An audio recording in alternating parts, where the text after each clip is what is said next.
Hello everyone. Electrostatics के अंदर electric field और पोटेंशियल वाला पार्ट जो है उसका फॉर्मूला रिवाइज करते हैं। तो फर्स्ट ऑफ ऑल इसमें चार्ज, तो चार्ज का ऐसा यूनिट बताओ। कूलम, 1 कूलम में 3 × 10⁻⁹ स्टैट कूलम होता है, जिसको सीजीएस यूनिट ऑफ चार्ज कहते हैं। और ESU भी इसी को कहते हैं, electrostatic unit of charge. After this quantization of charge Q is equal two plus minus NE। इसका मतलब क्या है कि जब भी चार्ज ट्रांसफर होगा वो इंटीग्रल मल्टीपल ऑफ इलेक्ट्रॉन में ट्रांसफर होगा। देखो, एक होता है कूलम्स लॉ। दोनों में अगर बराबर साइन है, सेम साइन है, तो हम क्या देखते हैं कि दोनों चार्जेस के बीच में फोर्स लगता है, जिसका वैल्यू होता है K Q1 Q2 by R² equal and opposite forces लगेंगे। K की वैल्यू क्या होती है 9 × 10⁹ newton metre square per coulomb square. देखो K को क्या लिख सकते हैं 1/4 पाई एप्सिलॉन नॉट, और एप्सिलॉन नॉट होता है परमिटिविटी ऑफ फ्री स्पेस। क्या हो जाएगा value 8.85 × 10⁻⁻12 coulomb square divide by newton metre square. After this जो फोर्स होता है ना, वो प्रिंसिपल ऑफ सुपरपोजिशन को फॉलो करता है। समझने के लिए समझो, यहाँ पर कोई चार्ज Q3 था और Q1 और Q2 दो चार्जेस थे। इन दोनों ने Q3 पर फोर्स लगाया। मान लेते हैं force on 3/1 force on 3/2 angle theta है, तो नेट फोर्स क्या हो जाएगा root under F31² plus F32² plus 2 F31 F32 cos theta. ठीक है, अब आते हैं इंटेंसिटी ऑफ इलेक्ट्रिक फील्ड पर। इलेक्ट्रिक फील्ड को कैसे डिफाइन किया गया है, force per unit test charge. अगर कोई फोर्स चार्ज एक्सपीरियंस कर रहा है किसी इलेक्ट्रिक फील्ड में, तो हम बोल सकते हैं कि जो इलेक्ट्रिक फील्ड है वो है force per unit test charge. मान लो यहाँ पर कोई टेस्ट चार्ज रखा हुआ था, ये इलेक्ट्रिक फील्ड लाइन्स जा रही हैं और उस पर फोर्स लग रहा है F। चार्जेस जो Q0 है टेस्ट चार्ज, उस पर फोर्स F लग रहा है, तो हम बोल सकते हैं electric field intensity is equal to force per unit test charge. आगे बढ़ें, ये जो टेस्ट चार्ज के टर्म्स में आया, सोर्स चार्ज के टर्म में क्या फॉर्मूला होता है electric field is equal to KQ/R²। कहने का मतलब यहाँ पर Q चार्ज है, R डिस्टेंस पे कितना फोर्स लगेगा, तो उसके लिए तो चार्ज चाहिए तुमको। यहाँ पर कोई जैसे Q1 ले लेते हैं और यहाँ पर Q हमारे पास है, तो फोर्स लगेगा क्या KQ/R²। और इलेक्ट्रिक फील्ड क्या होगा, इलेक्ट्रिक फील्ड में केवल सोर्स को यूज करना होता है, तो क्या लिख सकते हैं KQ/R²। ओनली सोर्स चार्ज के टर्म्स में ये फॉर्मूला आ गया हमारा।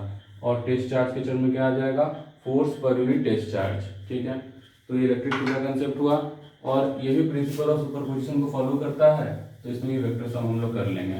अगर दो चार्जेज है और बोल रहा है कि हमको बताओ इलेक्ट्रिक फील्ड इस पॉइंट पे कितना होगा, इसके कारण और इसके कारण, तो यहाँ पर ऐसे इस तरह से लाइंस बनाओ और देखो एंगल कितना है। यहाँ पर इलेक्ट्रिक फील्ड 2 के कारण लिखो, मान लो डिस्टेंस R2 है, तो KQ2/R2²। और यहाँ पे मान लो E1 क्या हो जाएगा KQ1/ इसका डिस्टेंस R1 मान लेते हैं R1²। अब फाइनली फिर से वही हो जाए E net is equal to root under E1² plus E2² plus 2E1 E2 cos theta. चलेगा। अब देखो इलेक्ट्रिक फील्ड का कंसेप्ट हुआ, इलेक्ट्रिक पोटेंशियल का कंसेप्ट आता है। इलेक्ट्रिक पोटेंशियल में क्या देखा जाता है, work done per unit test charge को इलेक्ट्रिक पोटेंशियल कहते हैं। किसी पॉइंट पर मान लो हम इन्फिनिटी से कोई चार्ज को पॉइंट ए पर ले आए किसी इलेक्ट्रिक फील्ड के अगेंस्ट, मान लो इलेक्ट्रिक फील्ड था इधर, तो हम बोल सकते हैं जो पोटेंशियल होगा वो होगा वर्क डन इन्फिनिटी से लेके ए तक लाए हैं, work done per unit test charge. यहाँ पर टेस्ट चार्ज हो गया, इसको इलेक्ट्रिक पोटेंशियल कहते हैं, इसका यूनिट क्या होता है वोल्ट होता है। और अगर ए से पॉइंट बी तक ला रहे हैं तो पोटेंशियल डिफरेंस होगा ना, दोनों पॉइंट बीच में क्या लिखेंगे कि पोटेंशियल डिफरेंस ए से लेकर बी तक, तो पोटेंशियल डिफरेंस ए माइनस पोटेंशियल डिफरेंस बी ऐसे लिख लो।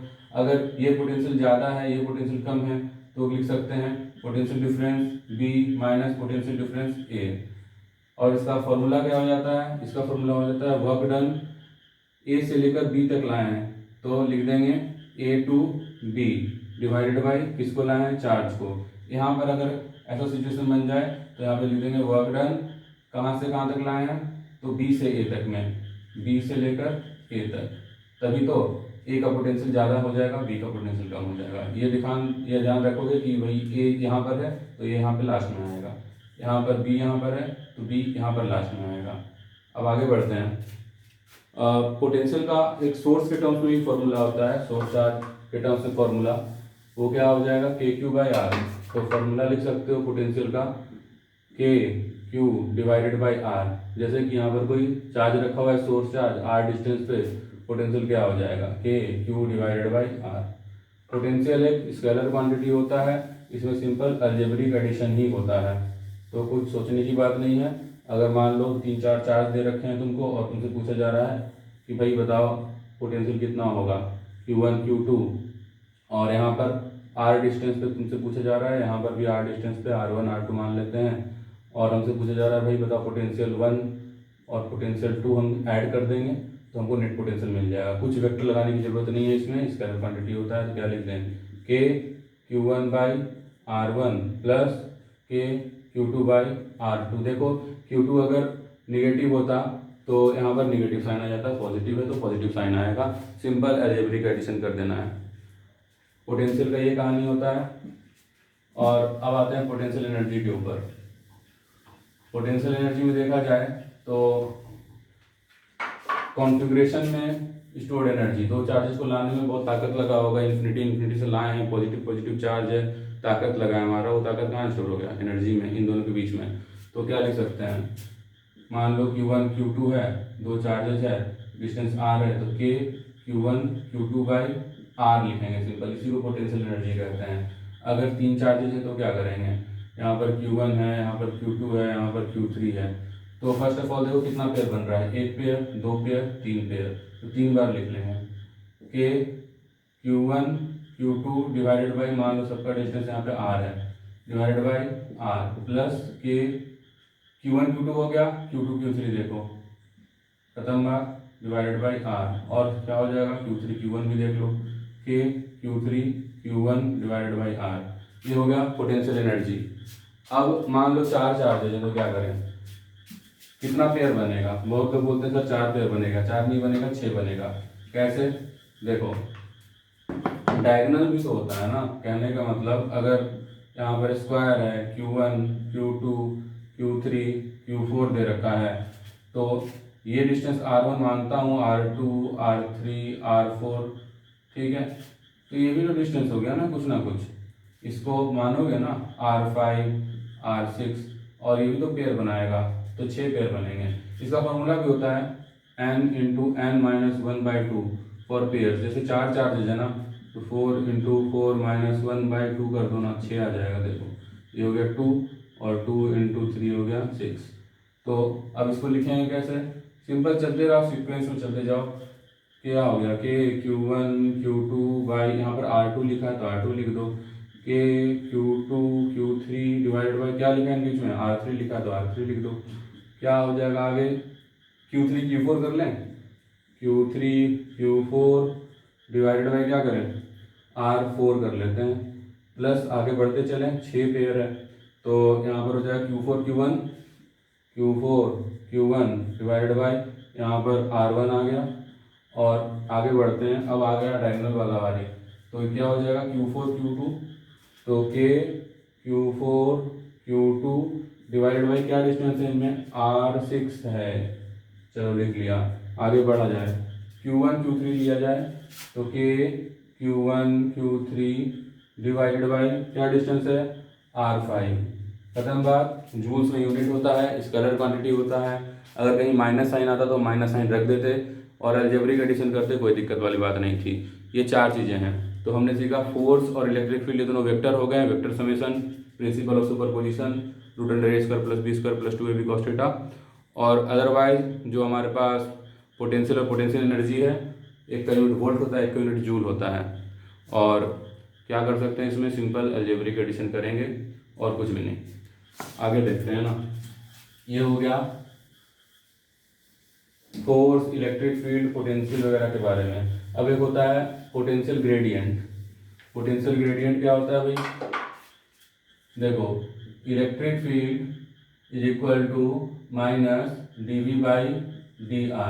ये जो dv बाई dr है ना, इसको पोटेंशियल ग्रेडियंट कहते हैं और इसका निगेटिव इलेक्ट्रिक फील्ड कहलाता है। अब बात है कि इसका अलग अलग फॉर्म होता है। मान लो इलेक्ट्रिक फील्ड x में देखना है, माइनस dv बाई dx लिख लो। उसी तरह से तुम लिख सकते हो minus dv by dy minus dv by dz for ey and ez।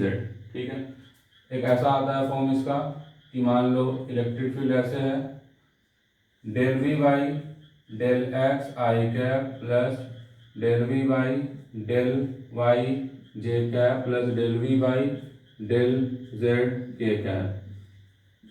Differential form होता है। आगे बढ़ जाए, पार्शियल डिफरेंशिएशन लगाने आता है, वही लगाएंगे इस कंडीशन में। और आगे देखो, एक इसमें हम लिख सकते हैं, इसी को थोड़ा सा अलग वे में ऐसे रिप्रेजेंट कर सकते हैं, dv is equal to integration of E dot D R. ठीक है, तो यहाँ पर क्या लिखेंगे, इसका भी इंटीग्रेशन करना पड़ेगा, माइनस साइन लगाना पड़ेगा। तो कहाँ से कहाँ तक करना है, मान लो वी ए से लेके वी बी तक करना है, तो क्या कर लेंगे यहाँ पे V B minus V A, और यहाँ पर क्या करेंगे, तो यहाँ पर जो सबसे तुमको आगे दिखे ना, ऊपर लिखो आर बी और यहाँ पर लिखो ए वाला आर है, ई डॉट डी आर लिख दो, सिंपल। ये हो गया पोटेंशियल ग्रेडियंट वाली कहानी। अब क्या होता है इसमें, फोर्स, इलेक्ट्रिक फील्ड, पोटेंशियल और पोटेंशियल एनर्जी कर लिया, ग्रेडियंट कर लिया। अब डायपोल पे आते हैं। डायपोल की कहानी क्या है, डायपोल किसको कहते हैं, दो चार्ज और दोनों चार्ज के बीच में कुछ डिस्टेंस अगर है, इक्वल एंड अपोजिट चार्जेस हैं, उस सिस्टम को डायपोल कहते हैं। जैसे कि ये हो गया, मान लो डिस्टेंस है 2a, इसी को डायपोल कहते हैं। डायपोल मोमेंट होता है P इज इक्वल टू, किसी भी चार्ज को ले लो, दोनों चार्ज के बीच का डिस्टेंस मल्टीप्लाई कर दो, यही हो गया डायपोल मोमेंट। डायरेक्शन होता है निगेटिव टू पॉजिटिव चार्ज होता है। आगे बढ़ा जाए, ये डायपोल हम लिख तो लिए डायपोल मोमेंट को। अब इस डायपोल के अक्रॉस हम इलेक्ट्रिक फील्ड भी निकालते हैं। मान लो डिस्टेंस है 2a, r डिस्टेंस यहाँ से एक्सियल वाला पोजीशन के इलेक्ट्रिक फील्ड का फॉर्मूला क्या होता है, ई एक्सियल। लोगों को बेसिकली ये याद रहता है 2k p by R cube, है ना, लेकिन ये अप्रोक्सीमेटेड फार्मूला होता है। अगर ओरिजिनल फार्मूला देखा जाए 2k p r divided by क्या लिख दें, R square minus A square power ऐसा। अब देखो यहाँ पर ये हो गया इक्वेटोरियल पोजीशन पे, इसमें क्या याद है तुम लोगों को, के पी बाई आर क्यूब, ये होता है ई इक्वेटोरियल। लेकिन एग्जैक्ट जो फार्मूला आएगा इक्वेटोरियल का, वो क्या आता है, के पी क्या लिखते हैं यहाँ पे, R square plus A square power 3/2। R क्या है, डिस्टेंस है, आर क्या है, डिस्टेंस है, सेंटर से ले जाता है डिस्टेंस, ध्यान रखना। और एक जनरल पॉइंट पे, मान लो थीटा पे, इसका फॉर्मूला याद कर लो, जनरल पॉइंट पे क्या होता है, ये हमारा इलेक्ट्रिक फील्ड होता है, अल्फा एंगल पे रहता है इलेक्ट्रिक फील्ड। क्या लिखा जाए, K P by R cube root under 1 plus 3 cos square theta, चलेगा ऐसा। और टैन अल्फा टैन थीटा में एक रिलेशन होता है, tan alpha is equal to tan theta divided by 2, इतना याद रख लेना है। अब देखो भाई, एक पोटेंशियल का भी तो फॉर्मूला आता है। यहाँ पर पोटेंशियल अगर पूछा जाए कि डायपोल है, ठीक है, अपनी जगह पर, पोटेंशियल का फॉर्मूला बताओ। यहाँ पर 2a डिस्टेंस है, तो पोटेंशियल थीटा पॉइंट पे याद रखो, क्या हो जाता है, v is equal to K P cos theta divided by R square minus A square cos square theta. Theta को 0 रखोगे, यहाँ पर का वैल्यू आ जाएगा, क्या हो जाएगा, एक्सियल पे के पी कॉस थीटा 0 रख दिया, तो यहाँ पे थीटा 0, उसके कारण से एक्सियल वाला R square minus A square ऐसा लिख दिया। और यहाँ पे क्या हो जाएगा, 90 डिग्री पे तुमको पता है v 0 हो जाएगा, क्योंकि कॉस 90 0 होता है, ये ध्यान रख लेना है तुमको। ठीक है, तो ये हमारा डायपोल से रिलेटेड कुछ फॉर्मूला हो गया। आगे बढ़ते हैं, डायपोल को इलेक्ट्रिक फील्ड में रख देते हैं तो क्या होगा, 3-4 फॉर्मूले इसमें भी देखने को तुमको मिलेंगे। इलेक्ट्रिक फील्ड में डायपोल को रख दिया गया, यूनिफॉर्म इलेक्ट्रिक फील्ड डायपोल रखा गया, -q + q, थीटा एंगल है, टॉर्क होता है, क्या होता है टॉर्क का फॉर्मूला, टॉर्क होता है P क्रॉस E, ठीक है। Potential energy -P.E। और आगे बढ़ा जाए, वर्क डन, मान लो θ1 से θ2 डायपोल को रोटेट किया तो PE cos θ1 - cos θ2, ठीक है। अब एक फॉर्मूला आता है कि भाई दो डायपोल के बीच में कितना फोर्स लग रहा है, दो डायपोल हैं P1 P2, फोर्स क्या लगता है 6K P1 P2 / R⁴, ये याद रख लेना। तो बेसिकली इंपॉर्टेंट फॉर्मूले ये होते हैं, और नेक्स्ट फॉर्मूले आगे जो देखेंगे हम लोग नेक्स्ट क्लास में देखेंगे।